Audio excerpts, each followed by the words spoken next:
Hi, I'm Jennifer 𝗃𝗧 from Belladonna's Botanicals. Just want to give you a little background on who I am. I have been creating witchcraft products, including self-care and aromatherapy and herbalism products since before 2018, but I started my business in 2018. And I have created for Become a Living God what we're calling sort of demon boxes, and some dark goddesses too. And in these, I collaborated with Goetic Impressions, and I'll introduce them in a second. And so within these products, this is to bring forth like all the tools you need for like doing any kind of ritual evocation, doing pacts, doing any kind of spell work involving the 9 demonic gatekeepers and beyond. So today I have with me Abaddon and Alara from Goetic Impressions. Thank you for joining us. Hello, hello. So I'm Alara. I am in charge of quite a bit of a lot of the things in Goetic Impressions. I design mostly all of the little intricate medallions and the pins, and I carve the candles, hand-carved candles, and set them all up for you. And I make sure that I pack all of those orders with love and summoning. And I am Ben, and I am the resident thaumaturgical and evocation expert at Goetic Impressions. I deal with the technical details of the ritual items and the rituals that we craft, and make sure all of our designs are ritual accurate and ready to be used by you. That's amazing. How did you guys get started creating these types of products? Because I know you do like the candles and the medallions, and I know you have added some new stuff into the catalog, like the crystal balls and the altar cloths and other stuff as well. But well, we started back in, it started as an idea back in 2018. And I had been working with the Goetic spirits for a very long time, since I was an edgy teenager, basically. And I had always been looking for an affordable ritual tool that uses the seals the way that they're designed in the way that they're specified in the 𝘆ecie of Solomon. And it just didn't exist. It wasn't. Nothing was ritual accurate. Nothing was affordable. Nothing was designed as it was supposed to be. And I finally decided, if I'm looking for this, a bunch of other people have to be looking for this too. So let's pull our resources together. We did a Kickstarter, and at that point, I didn't really have it in my head that it was going to be a longer term business or project. I just thought, let's just get these out to the people who are interested in them. And there was a lot more people interested than I thought there were. So it's kind of gone from there. It's definitely a niche market when you're on that sort of on the left-hand path, black magic, dark goddesses, demonic workings. It's sometimes they're like for the big for the celeb spirits, you can find plenty of Lilith stuff or 𝐃𝐞𝐿 things or Lucifer, but when you get all the way down, because there's a lot of Goetic demons and stuff that looking for some of the lesser known ones that aren't on the tip of people's tongue, the same way like King Paimon would be it's going on down. If you're looking for 𝗃𝗃𝗰𝗇 products or something like that, like it's really hard to find them. That was the one I was trying to think of, and I was pronouncing it wrong inside of my head. So it's and I found when I started creating these products too, is because I was already making this type of stuff, that I was like, oh, okay, I'll just, I've got a kitchen full of herbs and oils and everything one could need, so I'll just start making stuff. Because that's a lot of how I end up releasing things, is like, oh, I need this, or I want to make this for myself. And then, suddenly I've got a product line. So as I was working with the dark goddesses like Lilith and 𝗃𝐸 and Astarte, and also the 9 demonic gatekeepers, that I started making, kind of the products that went along with it for things that I was doing. So, I started doing with the ritual oils, and then kind of moved on, like, well, of course you gotta have some incense, and added the Spellfire blends, which I will show in a minute, because I will show one of the boxes, and the flying ointments that I added. So I kind of had that thing, but I sort of was like always, buying candles, buying other things, because I hate making candles. And I watched the videos you do on your Instagram where you're hand carving them. I'm getting hand cramps just watching this. Yeah, I have to take breaks frequently from them. Oh my God. Especially when I get a lot of them to do at once. It's Oh, it's a they're little... beautiful. I love them. I have a few of the Lucifer ones, and they're amazing. A lot of hard work, but yeah, I mean, we started talking about this collaboration maybe almost a year ago, I think. Yeah. It was probably around then, and as most projects entail a lot of like lead time and work and getting things ordered and getting things made and all the promotion and video stuff that you do in order to launch and release them. And from when because when some of the mock collections that we're offering, we did release earlier in 2021.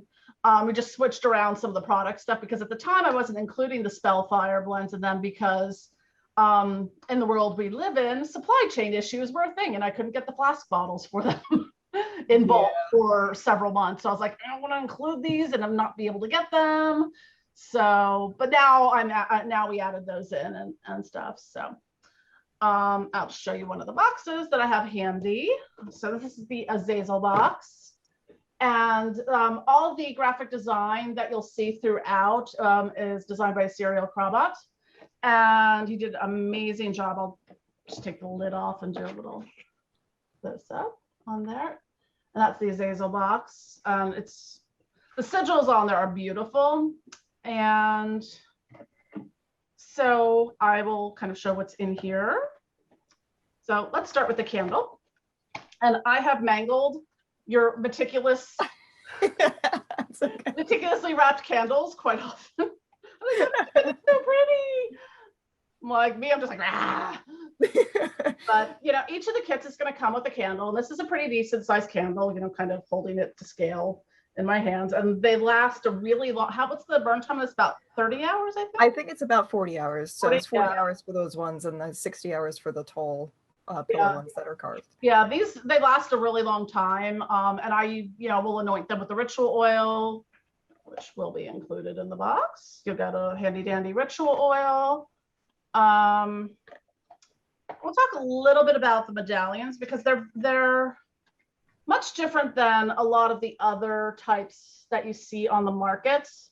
Some are more like, I never can quite keep the definition of like talisman, amulet, medallion, and I'm like, are they all the same thing or slightly different? But these are something that I would think of more as a ritual tool as opposed to like something I would wear, around my neck. They're a little heavy. Yeah, they are not a lightweight resin or a plastic or anything like that. People are very surprised when I hold them in their hands. They are solid brass. And they are, I believe those ones have a gold plating. Yes, all those the satanic ones and Azazel, Lucifer, all those all have the gold plating on them. Unless you get I know for some of them where there's overlap in the Goetia with like Baal and Asmodeus and Paimon, those ones have slightly different.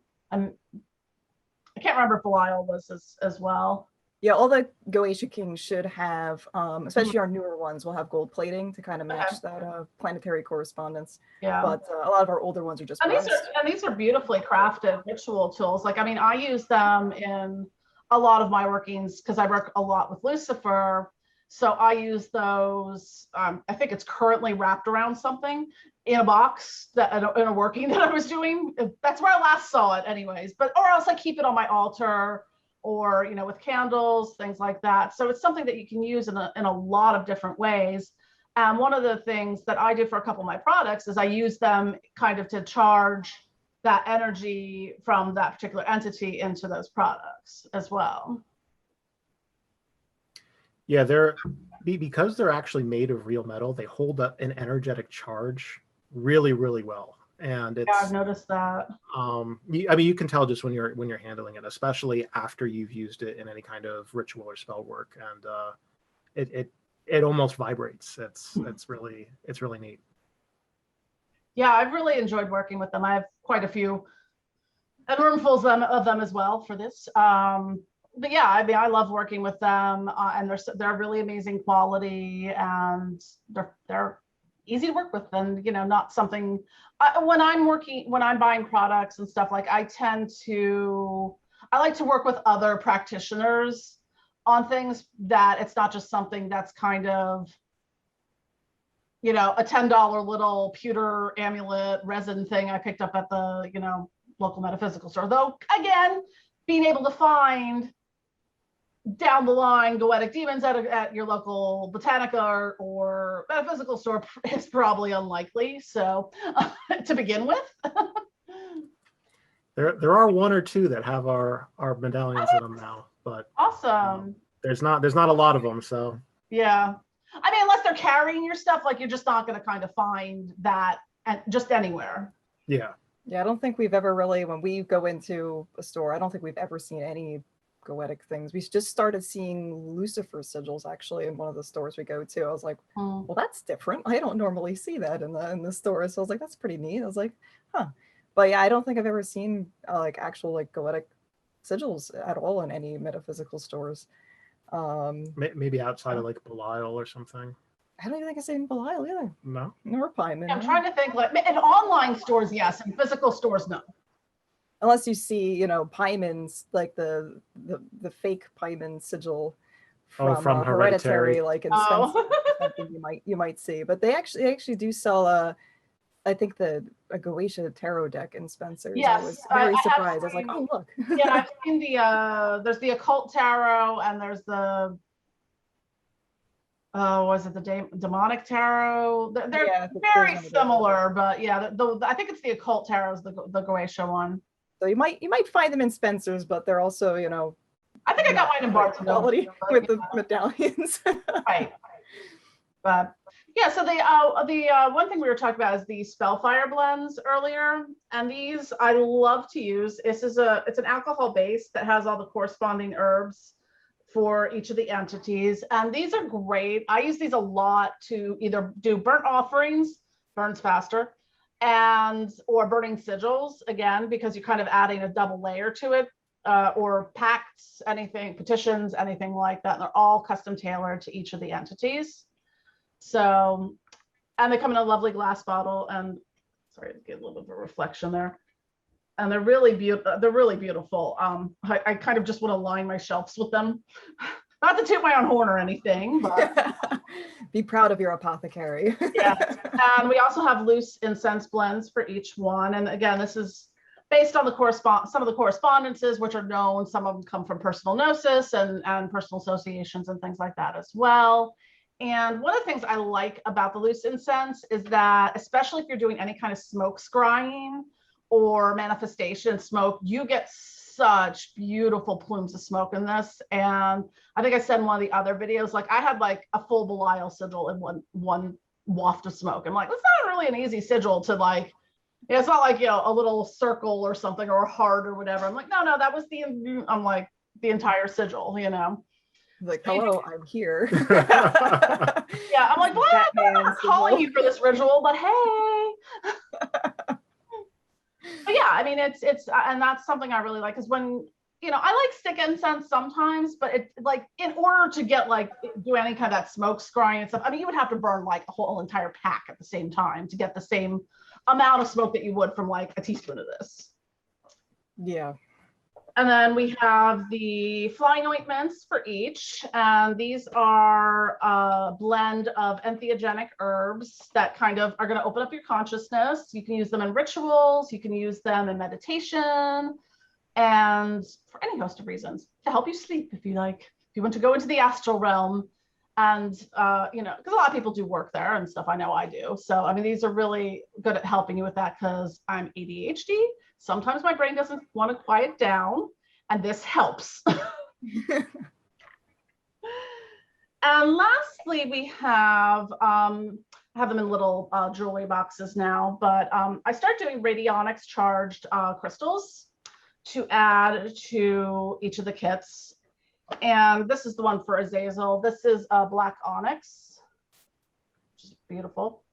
And so I charge these on a radionics box for anywhere from 5 to 7 days, with the sigils and things like that. And one of the cool things we're adding to this project is we worked with a musician or digital artist to create binaural beats based on the sounds of the sigils for each of the entities. So what you can do with that then is you can have your crystal that's a direct link and have that binaural beats that can really amplify the ritual work you're doing, or the pre-ritual work, or meditation, channeling, anything like that. So that's just a little preview of what you'll see in each of the kits. So anyways, now that we've kind of demoed, just showed you what's in each of the kits, that we're going to talk a little bit about some of our experiences with working these types of products and different things that we've done and noticed and how it's amplified our ritual workings. So what kinds of experiences have you guys had working with, that weird thing that happened that one time, like I mentioned earlier about the Belial sigil flying up in the incense smoke. Oh, I mean, we've had more than our share of weird experiences. Yeah, I guess it's hard, like, define weird. Yeah. Context. I think one of the most interesting experiences that we both had, we were doing a channeled Goetic evocation for Seer, where I was directing the operation, and she was channeling the spirit. And we had worked at a series of like signals between each other beforehand, so that she could signal me with her hands without interrupting the invocation that I was doing, and that I could signal her as well. So that we, kind of had it back and forth without disrupting the ritual setting. But when she had, when the spirit was visible to her, or she was getting some kind of visible or sensory impression of the spirit being present, she was supposed to, raise her hand to indicate to me that she was seeing it. And we both saw it at the same time, which was interesting. And we both saw the same thing. In the triangle of manifestation, we saw a large, like a neon green imprint of Seer's sigil, oh, wow, which is the like the wings coming out and everything. If you're familiar with this seal of Seer, it's almost like a bird with wings and feet. And we both saw it overlaid across the entire triangle of manifestation. We didn't talk about it until after the ritual was done, but it was just one of those things where we both saw the same thing. Yeah, I can imagine that during a ritual, be like, holy crap, did you just see that? Yeah. It wasn't just for a second either. It stuck around for a little while. Yeah, from what I remember, it was pretty much imposed there, and we used our ritual mat too. So like we were doubling up on all of our ritual stuff there. But yeah, that was neat. Yeah, sometimes I wish I had someone to do ritual because there's times where there was recently I was doing a binding ritual, which I also call upon. I do in tandem with the 9 demonic gatekeepers, both directly channeling Abaddon through this. And I didn't have the camera on, I didn't have a recorder on, and I just spaced out and I'm like, speaking in tongues, babbling away, no idea what any of it was, didn't have the way it came in so fast that I didn't have time, because sometimes I can pick up a book and just kind of try to keep up with it, but I'm just like, blah, blah, blah, blah. I'm like, damn, I wish I had someone here to oh wait, hold on, let's take notes. Yeah, it's definitely working with a partner. There's a lot of pros to it. You can compare notes on rituals, which is, I think it's very, very important to be able to compare notes, because it can get really, really easy. Like if you're experiencing something, to kind of get sucked down a rabbit hole of one experience after another. Yeah. And to end up in a really weird place that takes some coming back from. Yeah, I had that recently. It's one of those I'm not sure what was going on, question mark, but suddenly I'm standing outside in the middle of a tornado warning, thunderstorm, severe storm, getting sick. Hell, King Baal, and I'm like, yeah. I'm pretty sure my neighbors have a "What's the Weird Girl Doing Today" blog. Facebook group, oh, she's throwing ashes out the window again. One of my first, I'm going to date myself a little bit here with this, but one of my first major Goetic experiences was with 𝗵𝗶 during Hurricane Floyd. Oh, wow. When it came through, and I had actually been evacuated, and I was a teenager at the time. Yeah, we live in the same geographical region. We're probably more familiar with Hurricane Floyd than maybe other people are, but yeah, it was very floody for a very long time. Yeah, I had been evacuated to the local high school, and I ended up sneaking away and going outside in the middle of a hurricane to do this working with 𝗵𝗶, and this was a long time ago, so I can't remember the exact. It was like 1999, I think. Yeah, it was in the 1990s. I can't remember everything that happened, but it was a very powerful experience, and almost electric, almost like, you know, grabbing onto an electric fence almost. Yeah, when I was standing out there during that, I mean, it's like the wind is whipping around you, and like I'm just watching like these massive, you know, huge like lightning bolts striking all over, and the thunder, and, you know, getting pelted with the rain so hard it hurts. It's a very visceral experience. But, you know, it's just like there's so many different ways that, I mean, I'm assuming like, because a lot of the Goetic stuff, if you're doing it like kind of more traditionally, you guys do a little bit more on the ceremonial magic side of things. I'm not as much into that, because that would require me remembering a lot of steps to things by myself. I've done a lot of experimentation with almost every system that works with the same spirits, just to try and get a feel for different systems, and see what one fits my practice better and what ones the spirits respond to better. And there's some people out there who are super traditionalists, and they're like, if you're not doing it by the original book 100%, then you're doing it wrong, or you're not doing it at all. And I don't agree with that philosophy. Yeah, it's there. I feel like sometimes there gets to be like I start to think about like, how much of the, you know, ritual operation am I doing just for myself, because I feel like I need to do this, you know, in order for this. And there's times where I can just be like, hey guys, you here?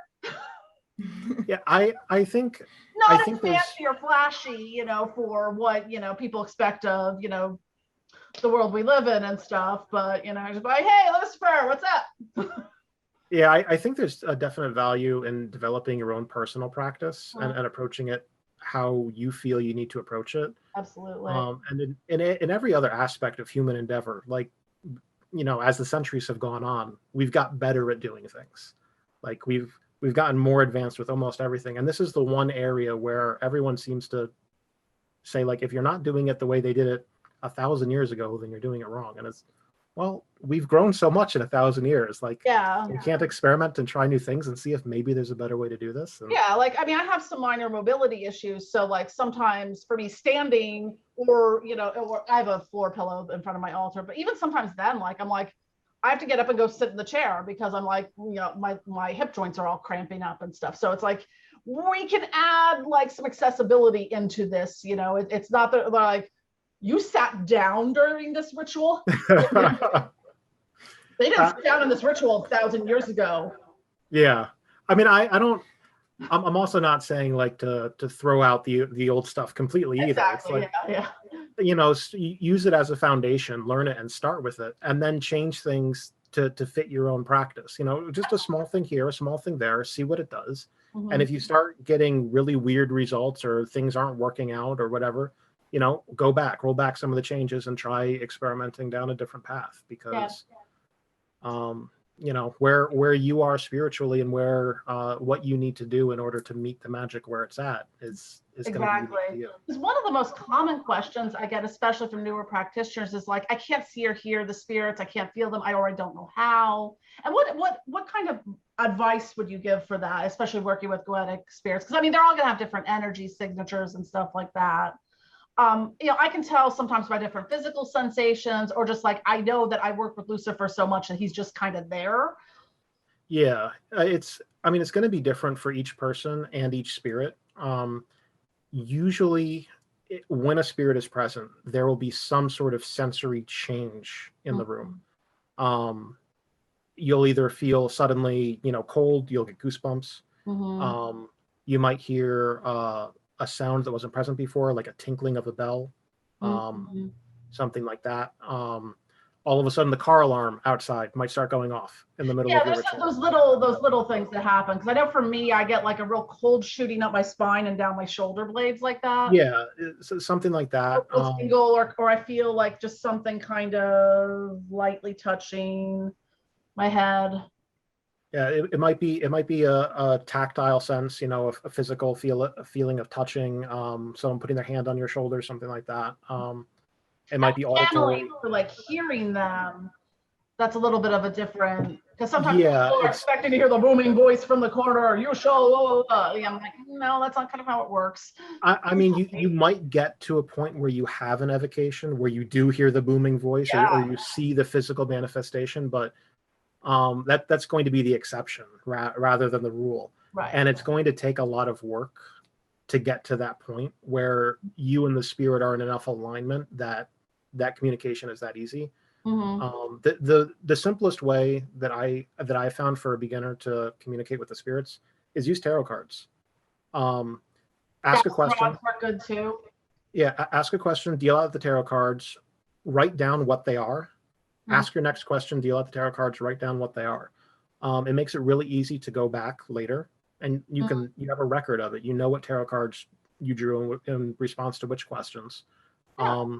And you can compare that to the results of whatever it is you're asking about. And does this make sense? Does it look like I made contact with a spirit or not? Did I gain any extra knowledge? Did I get any additional insight? And then you can use that to kind of refine your practices going forward. Yeah, that's an excellent way to do it. Sometimes I do with pendulum or dowsing rods, and that's good for like simple yes/no kind of questions, like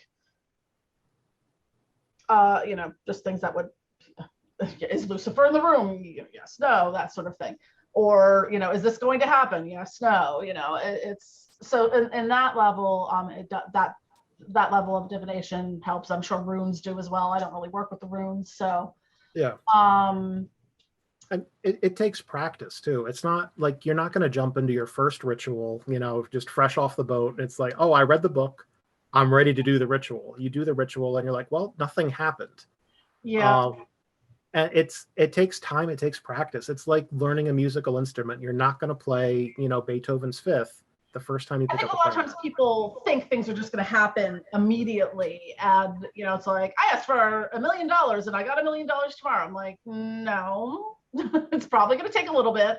You might be lucky, but you know, it's going to, you know, sometimes things just happen in progression. Like I have had things, like I realized from tarot card readings like a full year ago that I'm like, oh, that's about this thing that's happening now with a completely different person, you know, that I thought it was, you know, a year ago. You know, it's just like, it's knowing the nuance of that, because, you know, initially if I went by that reading, I'm like, well, this did not manifest, that person wasn't right at all. Yeah, it's definitely something that's just going to take time for you know, if you don't get something right away, don't get discouraged. It's going to take time and practice. Yeah, and as far as like channeling information goes, like I find like being ADHD, the flying ointments help me get into that the state of mind. When you look at, you know, the different, you know, gamma, beta, alpha, I'm probably going out of order, delta, theta, something, I forgot one, the different states. But, you know, when you're getting into that more deep meditative state, like into the theta, you're going to start, maybe not necessarily, for me, it's not something that I hear the booming voice in the back of my head. It's just like an idea comes in, or a thought, or words in a way that's not my natural thought process, not how I think or how I speak or what I would be saying to myself. And sometimes our friends on the other side they're keenly aware of pop cultural references. Sometimes I once had Lucifer literally do the TV Lucifer. So tell me, what is it that you truly desire? Because I was like, I was just really stalwart against it. There was something I'm like, no, I don't want to admit this to myself, and I don't want, you know, I just wouldn't let go of that, and just did that. So what is it that you truly desire? I'm like, seriously? Okay, then. But you'll have little things like that happen. Sometimes they're humorous. I mean, Belial is for me, very weird to work with. He's always got a lot of trickster energy to him. But, you know, when you're working with them, it's how you'll start to realize over time how you hear, how you see, how these things manifest and stuff like that. Like I was sitting in the hair salon getting my hair done, reading the Beelzebub compendium, and a freaking fly lands on the book, and I'm sitting there in the hair salon being like, Beelzebub, I'm reading as fast as I can. Yeah, little synchronicities that pop up in everyday life. Right, and it's paying attention to those little things that happen, or you'll suddenly kind of get a voice, you know, little thing that's like, okay, this is done now. Or, you know, okay, you know, you'll get little signs, the synchronicities, things like that happen. And, you know, just kind of have faith in your abilities. Like we all can do this more or less. And if you're sitting there telling yourself over and over again, oh, I don't know how to meditate. Oh, I don't know how to channel. Oh, I don't know how to hear or see, you know, etc.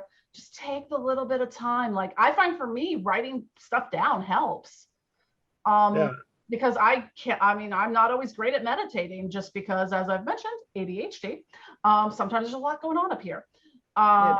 It's definitely paying attention to the subtle awareness and everything too. Is I think people just expect that, you know, you're going to have this, you know, grand magical experience that's so supernatural that, you know, that you kind of see in like medias and everything, like TV shows. You probably will eventually. Yeah, but you're not gonna. It will take a lot of practice, I feel. You know, yeah. For some starting out, you're not going to really experience something that's just so grand. I feel you have to be a little bit more start paying attention to the little things before you start experiencing. And once you pay attention to it, you'll start to see patterns emerge and things like that, and that's going to really help you on your way. You'll start seeing like, okay.